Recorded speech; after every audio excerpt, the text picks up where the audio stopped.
You're listening to the 4-Phase Cycle Podcast with your hosts, Dr. Alex and Megan of Zesty Ginger. If you're looking to naturally balance hormones and learn how to work with your body instead of against it, you've definitely come to the right place. As a duo of an integrative MD and a functional diagnostic nutrition practitioner and best friends, we use the 4 phases of the female cycle in combination with functional lab work and mindset practices to transform the lives of the women we work with. We also have a whole lot of fun along the way. If you're new around here, it's best to start with season 1 before jumping around and plan to roll up your sleeves. Showing up for ourselves and enjoying our lives is what good health is all about. Just a quick reminder though, this information is not intended to diagnose, manage, or treat disease. Always consult with your doctor before making changes. Hey there, everybody. Megan here. Welcome back to my solo series on the podcast. If you are jumping in right here, you missed a lot. You're going to have to go back. We're like 11 parts in, I believe. We're far. So go back. Go all the way back to the beginning because it goes in order. It's a story. It makes sense. It builds on another. And you don't want to miss the good stuff in the beginning. Cool? And for those of you who've been around for the whole series, thank you. Thank you for listening. Thank you for all your amazing messages, texts, all the love, all the shares, all the comments, all the reposts. I do believe that my gift is storytelling, and this is how people learn from me best. So if you are willing to share with just one friend who would like this series, anybody you can think of, share with people in your community. We really, really, really do appreciate it and appreciate you. So thank you. I am coming to you from Austin right now. If you hear a little difference in my voice, I am at a 2-week master practitioner NLP training. As you probably all know by now, we're doing our own practitioner training. And so I am getting all the skills, upgrading, updating, up-leveling. And I love this stuff. Like, I love it to my core, and I know that it's what I'm meant to teach. So I'm going to always be learning and then sharing as we go. So the voice part, though, as you up level, there's this thing that can happen, and it is a healing crisis. So as soon as I got here in Austin, I had done a really huge breakthrough with my husband, a 3-day relationship breakthrough, which maybe I will share about later, because it is accumulation of 5 years and what this series is all about and how we're in such an amazing place now. We did this breakthrough together and felt so good, and it really pushed me hard in that we are now a completely new identity.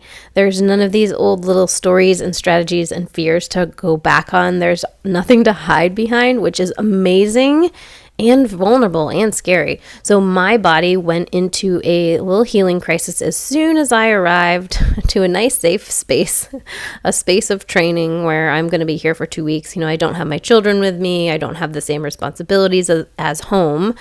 And who has experienced that?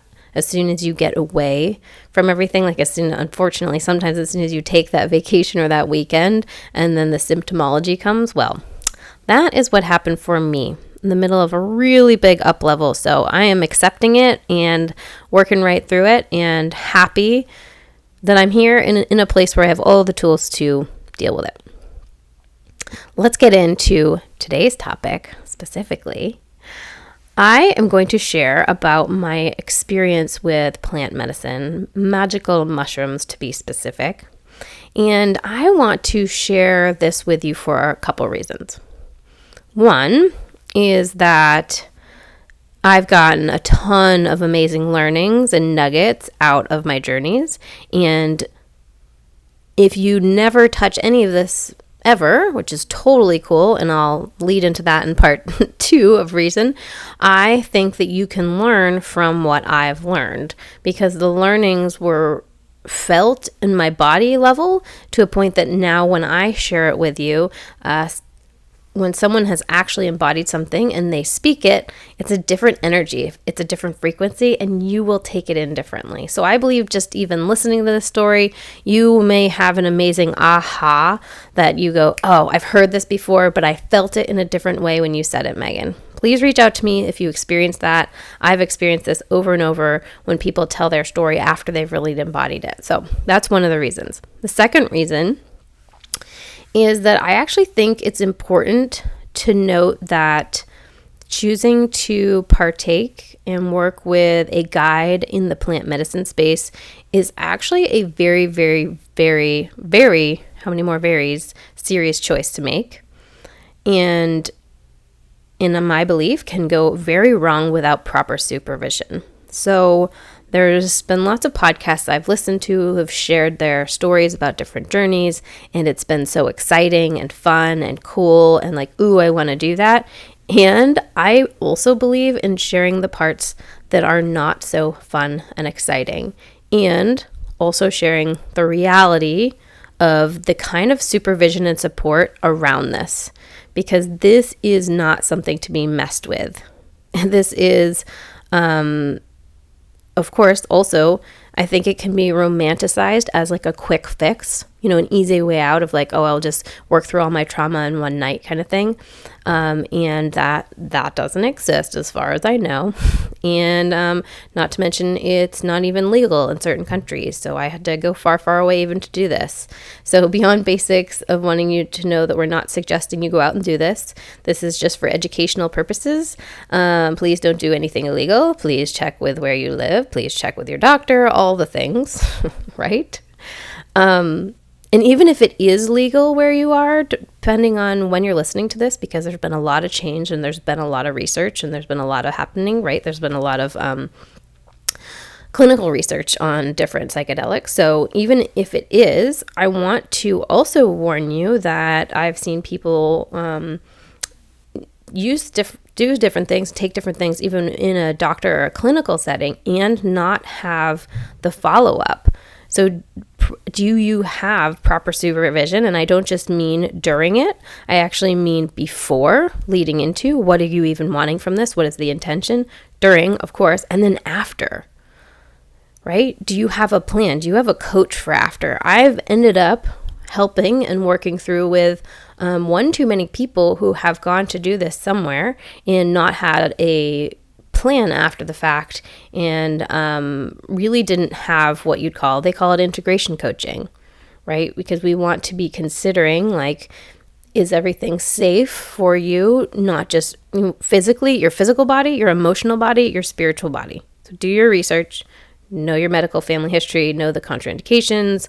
Please don't go listen to just someone's random podcast or this one and be like, this sounds cool. Honestly, as you listen to my experience, you probably won't even think it is all that cool. So no, I mean, it's very cool, and it's not always fun. So there is work that comes when the real work actually comes when you leave the container. When you go home and you're applying and you're integrating, the area of integration is just what's most lacking in this area, because it can then just turn into like a night of an altered state. And that's whatever. Sometimes people have huge realizations that way. And it's really the now, how do you take what you've learned and embodying it as a person? So that's why you all know we offer a 12-week group, Health Transformation Accelerator, for people who want to come actually embody the new identity they want to be. So that would be a process of taking what you learn and integrating. Or if you're a practitioner, you also probably know we have a practitioner training coming up where the tools that our guides used, they used NLP within the psychedelic space, which was so super cool, because the tools in NLP are subconscious tools. They are actually get you into that space without taking anything to alter you. When you use them together, also super cool. So resources to look into if you're kind of like, why would you ever do this? What is this for? There's lots of different things that this is really helping people with. The book, How to Change Your Mind by Michael Pollan, and I just saw and started watching, there's also a Netflix series about it now. So if you're interested, want to just kind of hear the different things people are using this for, go check it out and some of the background. Okay. Also, side note, this is just my personal experience. Megan, Dr. Alex, does not currently believe in, or not, that's not the correct word, but she is not endorsing this, we will just say, from a medical standpoint or any other. So again, personal experience, and take the nuggets of learning for what they are, and just let us know if you have any takeaways from this. All right. To start, I think this is a really big takeaway about this area and about Americans in general. So my mentors had just come back from Peru and told me that her shaman there said that in Peru, people do not use plant medicine to heal. If they come for that purpose, that would presuppose that they're not whole and complete and healthy already, and they are. He said the problem with the Americans is that we think we have a problem, that we think we are sick. We think there is a problem when there is no problem. So they enter the ceremony for love and joy and connection. So that's something really to think about. And that's what we want in this community for you. Like, we want everyone to enter to feel a place of love and joy and connection and inspiration, to just expand and grow into the next version of you, versus the idea of fixing what is wrong, right? Like, find what's wrong with me and fix it. Instead, we're going to help guide you back with your intuition and uncover just the innate capacity already inside of you and your subconscious and the perfect blueprint of health. So going into the first guided plant ceremony journey I had, the reason I chose to do this. So as you've been listening to this series, you've heard my journey so far from that, original shocking moment of finding out my husband was having an affair, and all the things that have changed in my life since that, and how amazingly the weaving of learnings, how I've grown from it. And it's been like peeling back the onion, each layer.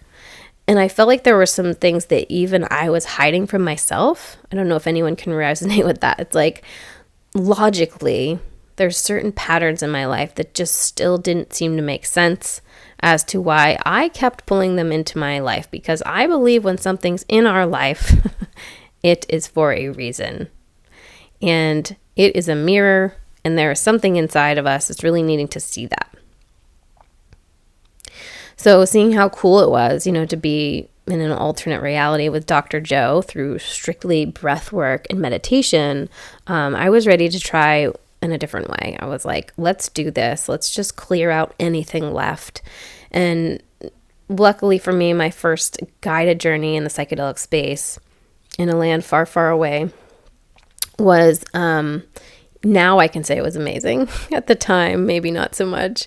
But I had a really safe space, cozy little sheepskin mats and candles and, music and feathers. Well, not real candles, of course, because those could be dangerous, but the kind that you switch on. And just a beautiful setting. And I chose through this first journey we chose to use mushrooms, magic mushrooms, as the psychedelic.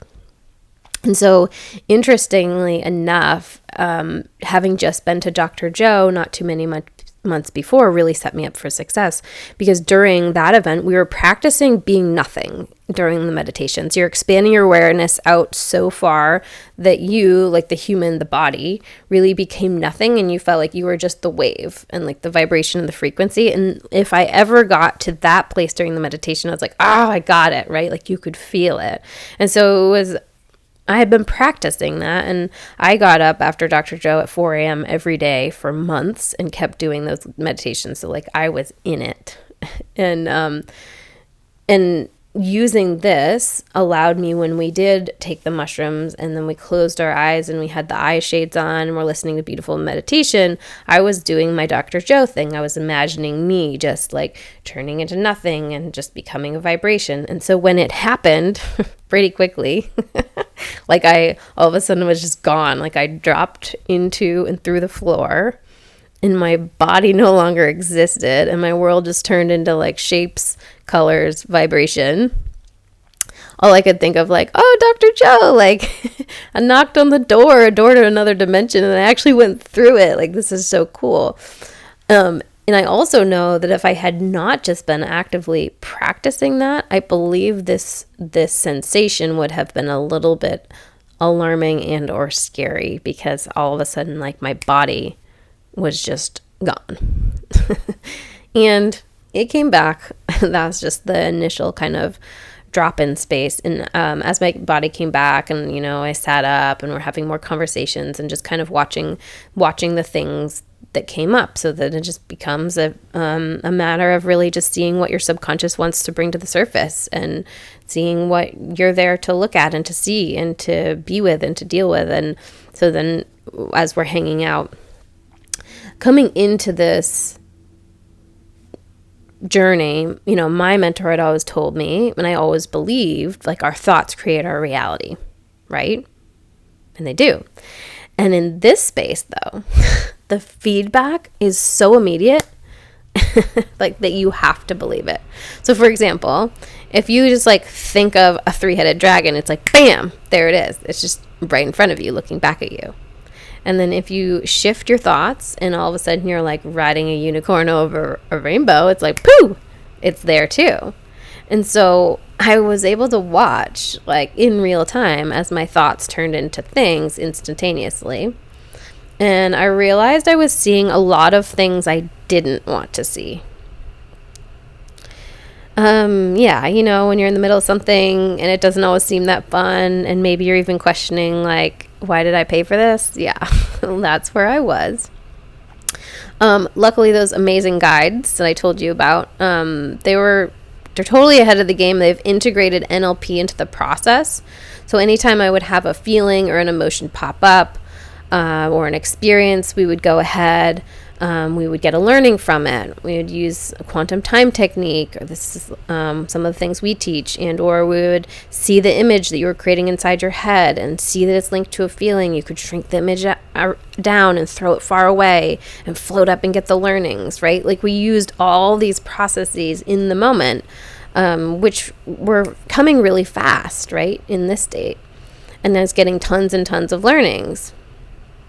And it was so cool to see that the process of learning whatever it was that I was to learn from the thought or the image or the fear popping up, the physical sensation would shift. The feeling was mostly in my gut. It would be like an anxious drop in the gut, like, oh gosh, I do not enjoy this feeling. And then I would get the learning from whatever it was, and the feeling would be gone. It would be lifted, and it would feel clear and cool and amazing.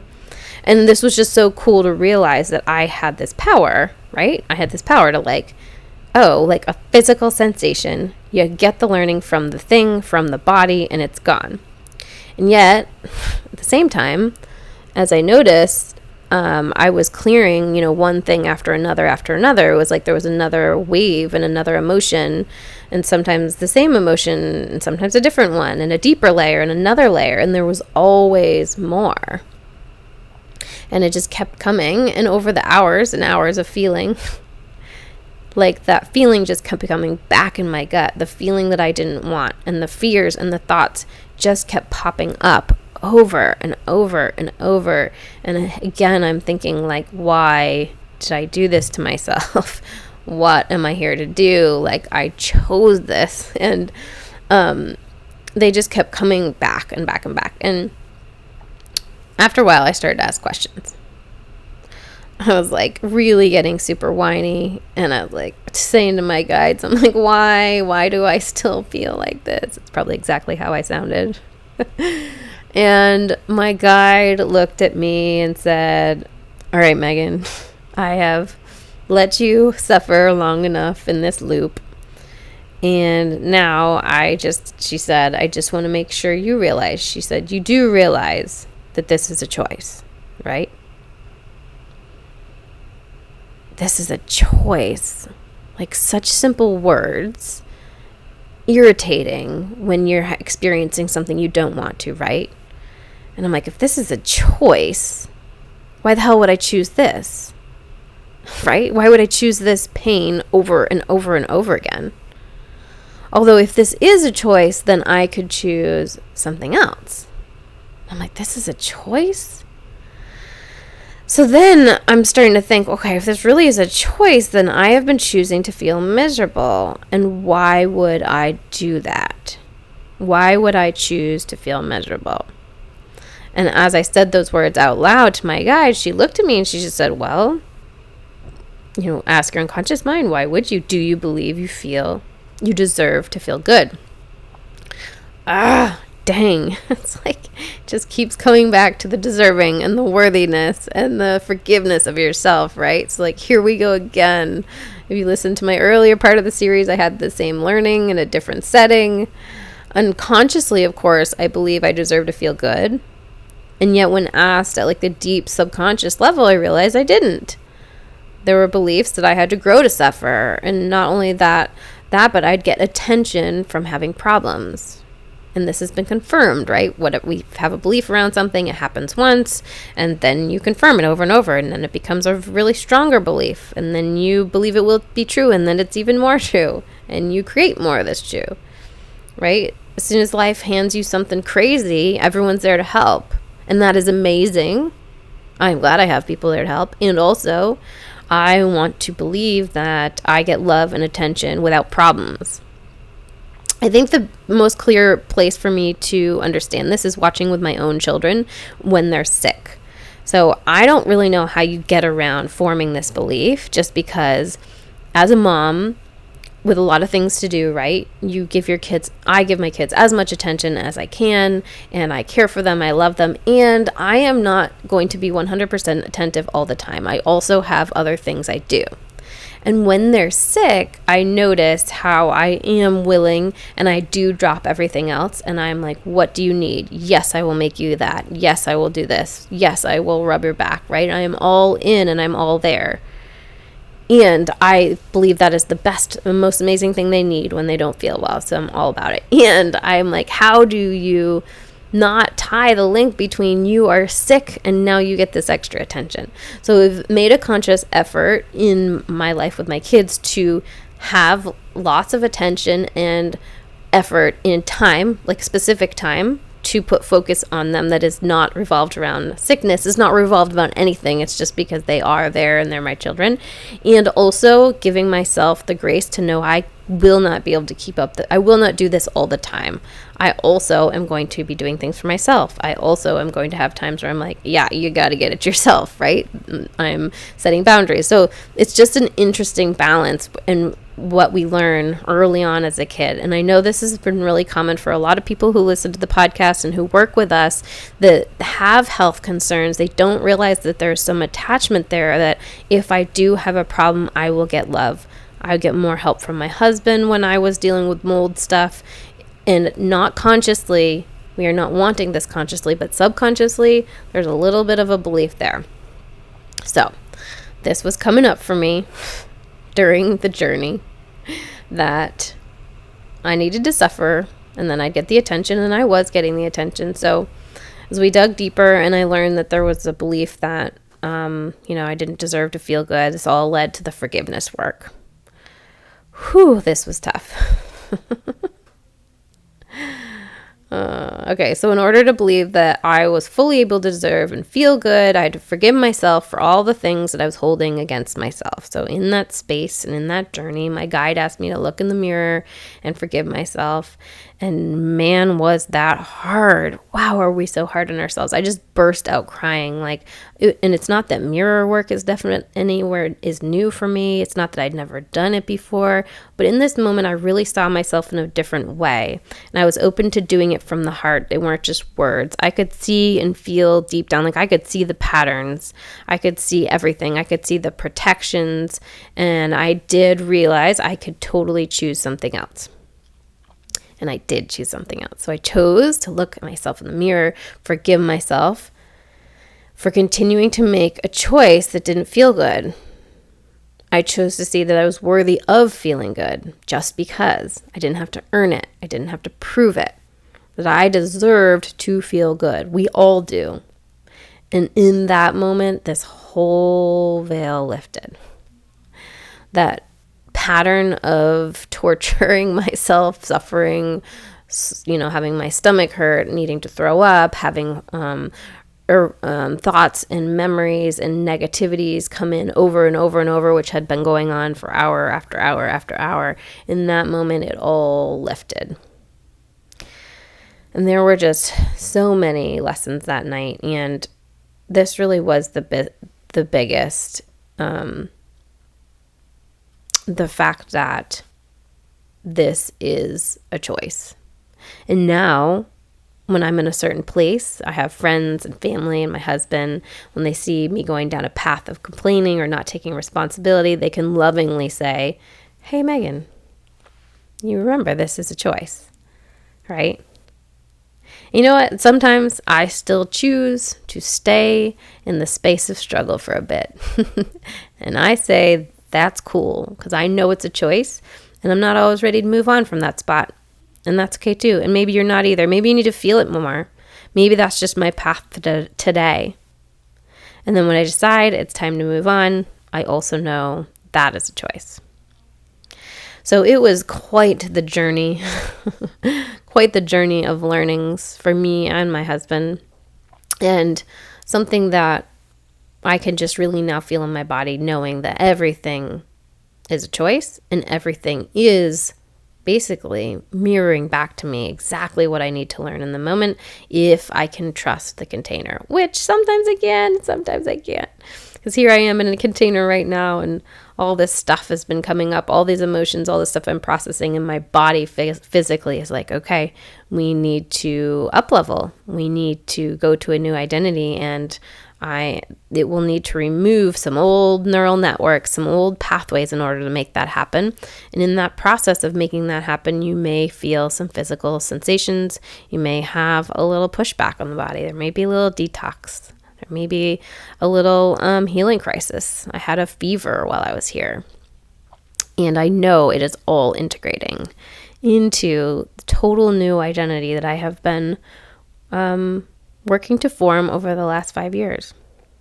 So thank you so much for listening today. I'd love to hear your questions, your feedback, any ideas, anything you've learned if you've gone through a journey. I've also helped support people after their journeys. And for me, I needed to clear any fears I had around not being comfortable for most of the time.